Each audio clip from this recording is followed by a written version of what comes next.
Son las 8:09.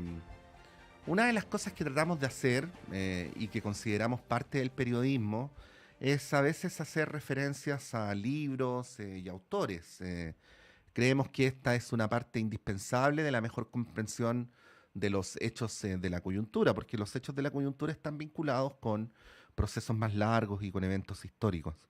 Y hacemos esta introducción porque tenemos encima de la mesa y hemos tenido la posibilidad de leer este libro, que además, y esto es parte sustancial de esta entrevista, vamos a presentar hoy día a las 7 de la tarde acá en la sala máster de Radio Universidad de Chile en Miguel Claro, así es que se supone que esta es una suerte de combo, disculpen que lo diga de esta manera, en que esta entrevista es la primera parte y la segunda parte es esperarlos en la tarde para que estemos juntos y conversemos sobre este libro cuyo título es Chile, Milagro o Quimera, significado histórico del modelo económico de la dictadura 50 años del golpe. El autor es el profesor titular de la Universidad Complutense, el profesor Xavier Arrizabalo Montoro, a quien tenemos en línea, por de pronto, en persona, en la tarde, acá en la radio. Xavier, buenos días, gracias por poder conversar sobre este libro y sobre sus contenidos. Estás en silencio, profesor. Es un clásico, no sería una entrevista por Zoom si a Sí. alguien, en este caso a mí, no se le pasara a poner el micrófono. Buen día. Me ha gustado mucho la presentación que has planteado. Además, me parece que tiene que ver con lo que define un periodismo verdaderamente digno de este nombre y para mí es un gusto y un honor estar aquí. Muchísimas gracias. No, muchas gracias, profesor, y por presentar el libro en medio de su visita a Chile aquí con nuestros auditores y auditoras. Bueno, para situar una primera pregunta de contexto. ¿Por qué a un académico investigador de la península ibérica, ¿no?, de otro continente, le ha interesado estudiar y sistematizar el caso chileno, obviamente desde la perspectiva del modelo económico, ¿no?, que es una cuestión consustancial al proceso que se inició con el golpe de 1973?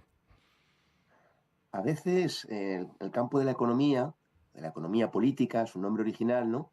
Se le olvida el punto de partida. Y el punto de partida tiene que ver con las condiciones de vida de la población.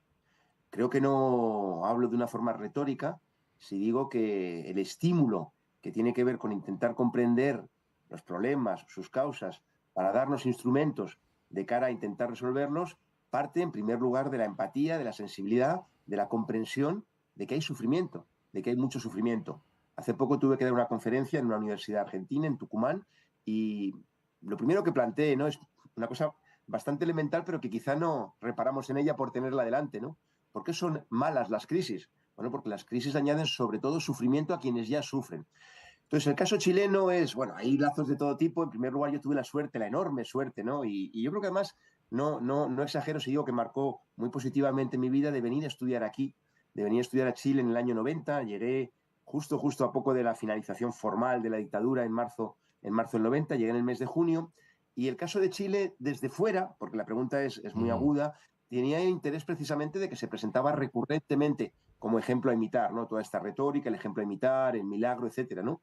Y hay una cosa que quizá se va a reír, ¿no? Pero el que entonces era decano en mi facultad, en una entrevista, le preguntaron qué pensaba y él dijo, bueno, toda la terrible situación de violación de derechos humanos, etcétera, en relación con la dictadura, pero que la economía, bueno, quizá había que reconocer que iba bien. Y a mí me pareció que ahí algo no encajaba, que no podían ser Bueno, compartimentos estancos, que tenía que haber relación, y ese fue mm, el detonante, digamos, de querer entender qué había realmente detrás.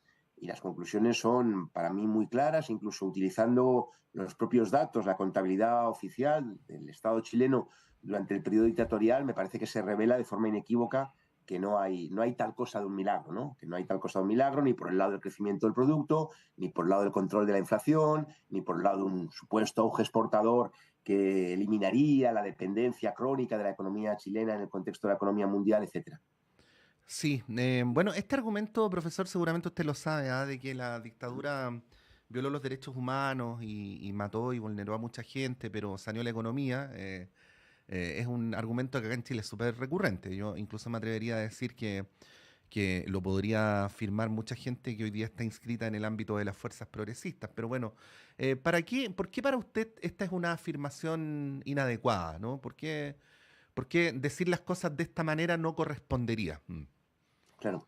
Conectado con lo anterior, Ujú. porque, por ejemplo, eh, José Piñera recurrentemente viaja a España vendiendo las supuestas bondades del modelo de pensiones en Chile, que no provee verdaderamente una pensión digna de este nombre, que no hace posible jubilarse manteniendo mínimamente, digamos, las condiciones de vida previas, las que proveía el salario, ¿no? Con esta situación terrible de que las pensiones en promedio en Chile no alcancen ni siquiera para los trabajadores el 33% del último salario y para las trabajadoras ni siquiera el 25%. Entonces, indagando en esto, la idea era, si no hay milagro, porque me parece que no se sostiene, 2 de los 3 años en donde más se desplomó el producto, el PIB, en Chile, el PBI, durante el siglo XX, fueron durante la dictadura, 75 y 82. Si desde el punto de vista del control de la inflación tampoco se verifica, ahí están los datos que lo revelan, si desde el punto de vista del auge exportador es verdad que se reduce el peso del cobre,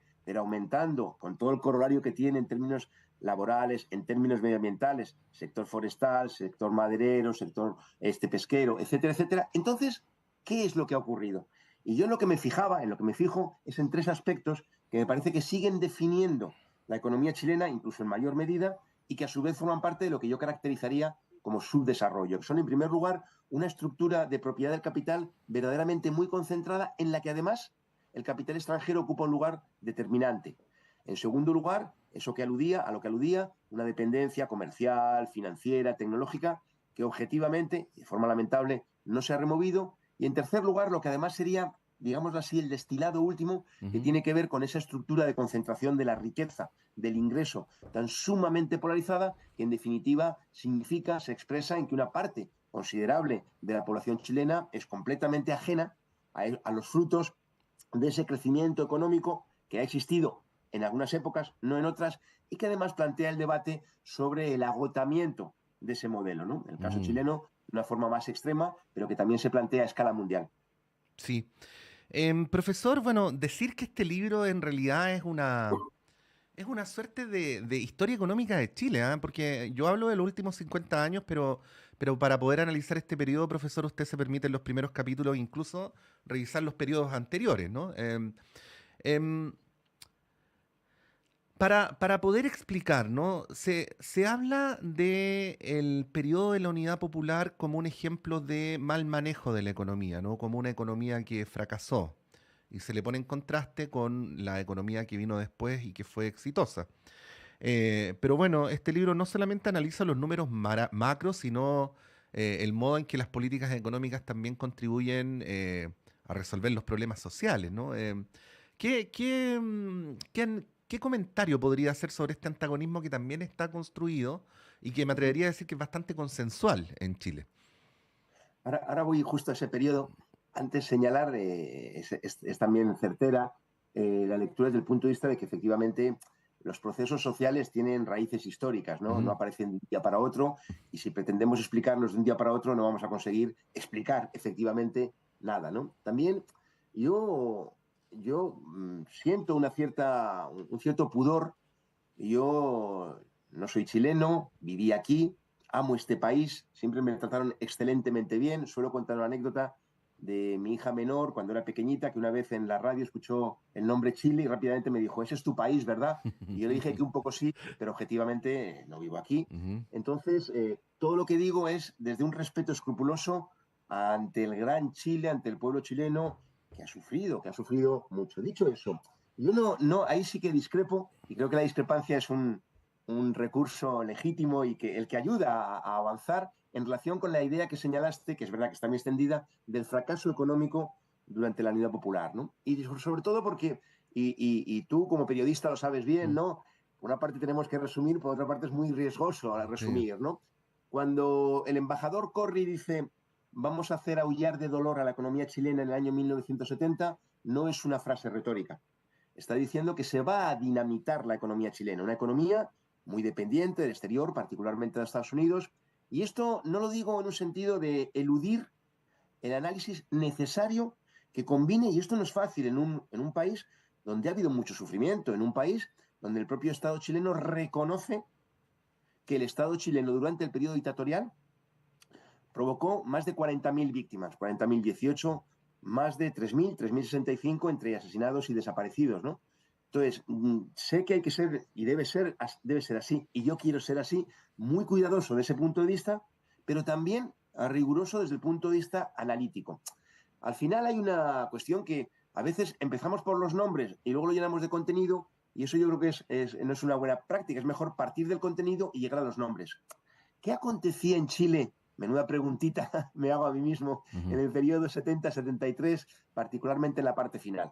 Acontecían cosas verdaderamente, digamos, a mí me gusta decir como figura, esta así retórica, ¿no? Que la historia se acelera, que la historia se expresa con mucha más intensidad. Y bueno, por una parte había un gobierno que enmarcado en el respeto estricto a la institucionalidad, estaba atado de pies y manos para poder hacer no tanto ya su programa, sino el sentir mayoritario, y es muy llamativo como en los distintos procesos electorales la Unidad Popular hasta el año 63 siempre fue aumentando su apoyo hasta llegar prácticamente al 50%, siendo que sabemos que en los procesos electorales toda la maquinaria mediática que no está precisamente en manos de la clase trabajadora hacía su labor, ¿no? Son datos de mucho significado político. Ante ese bloqueo, bueno, pues una orientación digamos, valga la redundancia, de bloqueo, de embargo, de boicot, y lo saben ustedes mucho mejor que yo. Y ahí hay un aspecto muy interesante. Yo creo que poco estudiado relativamente en España, que es de donde yo vengo, ocurre algo parecido, con la diferencia de que en España, porque yo creo que en Chile hay mucha impunidad, ha habido mucha impunidad, en España la impunidad es literalmente absoluta, ni un solo procesado por las violaciones sistemáticas de derechos humanos durante decenios. Pero digo, desde este punto de vista, partiendo de los hechos y luego poniéndoles nombres, ¿cómo llamaríamos al hecho de que el área de propiedad social se establezca en 91 empresas y mientras que el gobierno de la Unidad Popular recula y propone reducirlas a 46, de hecho los trabajadores hayan alcanzado ya el número de 350? Que las juntas de abastecimiento y precios, que era una institución del Estado, sea de facto utilizada por los trabajadores para intentar combatir el embargo. El grado de movilización, yo eso estoy haciéndolo de forma breve para no arruinaros todo el programa, Sí. digamos, esto tendría mucho más desarrollo, evidentemente, eso tiene embriones, los cordones industriales, tiene un embrión, es un embrión de un poder no burgués, no de la minoría, un poder obrero, tiene un carácter revolucionario, ¿no? Un carácter embrionariamente, si queremos, no. Entonces, digamos, hay una pregunta medular, que la Sí. sabemos, ¿no? Y que nos atenaza, ¿no? ¿Por qué triunfó el golpe? Bueno, pues en gran medida habría que decir que el golpe triunfó porque no triunfó la revolución, porque no había vuelta atrás. Esto es como la pasta dentífrica, que es fácil sacarla, pero a ver quién la mete luego, ¿no? Y eso era lo que define ese proceso. Y es muy buena tu pregunta, porque digamos que estando en 2023 y con la cosa simbólica del 50 aniversario del golpe, yo creo que es importante lo siguiente, y acabo. El periodo 73-90 no puede, a mi modo de ver, y dicho de forma respetuosa, no puede entenderse estudiando solamente el periodo 73-90, sino que antecedentes y también lo que viene después, hasta hoy mismo, es imprescindible para esa fórmula que puede parecer un poco rimbombante, pero es importante el significado histórico. Si lo viéramos con mayor perspectiva aún que la que da esta en 2023, diríamos, bueno, ¿qué significó la dictadura? Y no podríamos decir que fue una islita que arranca en el 73 de casualidad y que acaba en el 90 también de casualidad, sino que está imbricada en todo lo que es la trayectoria de este maravilloso país y una trayectoria muy rica y que da muchos ejemplos a otros. Sí. Bueno, recordar que estamos conversando con el profesor Xavier Arrizabalo a propósito de la presentación de este libro Chile, Milagro o Quimera, que lo vamos a hacer a las 7 de la tarde acá en la sala máster de Radio Universidad de Chile, así es que todas y todos invitados. Aclarar muy brevemente nomás que cuando un periodista, en este caso quien les habla, cita afirmaciones, primero, no es que necesariamente las comparta, y segundo, el objetivo de las entrevistas es precisamente promover una controversia de ideas para que el entrevistado se pueda explayar de la mejor manera posible, no para mí, sino para ustedes que están escuchando y viendo. Bueno, hecha la aclaración, continúo con la entrevista. Profesor, los historiadores de la historia reciente de Chile debaten sobre si lo que empezó el 11 de marzo de 1990 es, comillas, el retorno a la democracia, ¿no?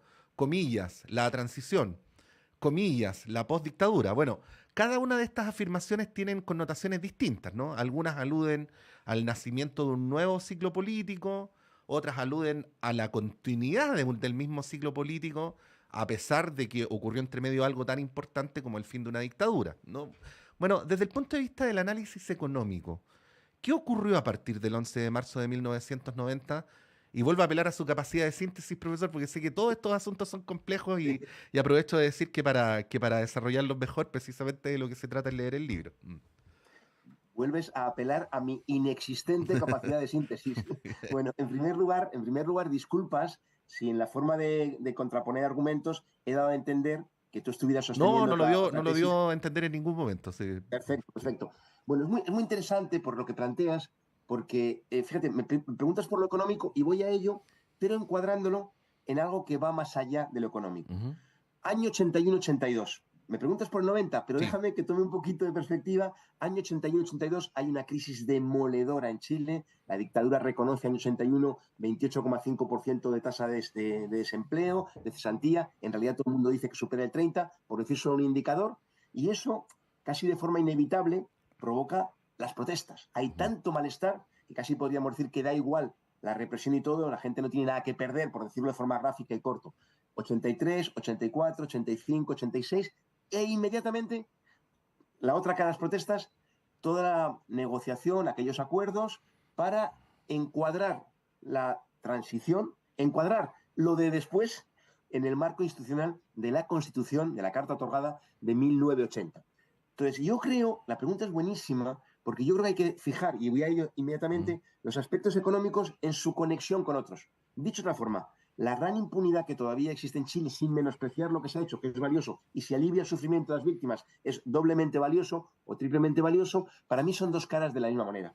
En qué se concreta en el terreno económico? Yo lo voy a decir de una forma, no buscando la provocación, Sí. sino, digamos, yendo hasta el final en relación con la pregunta, ¿no?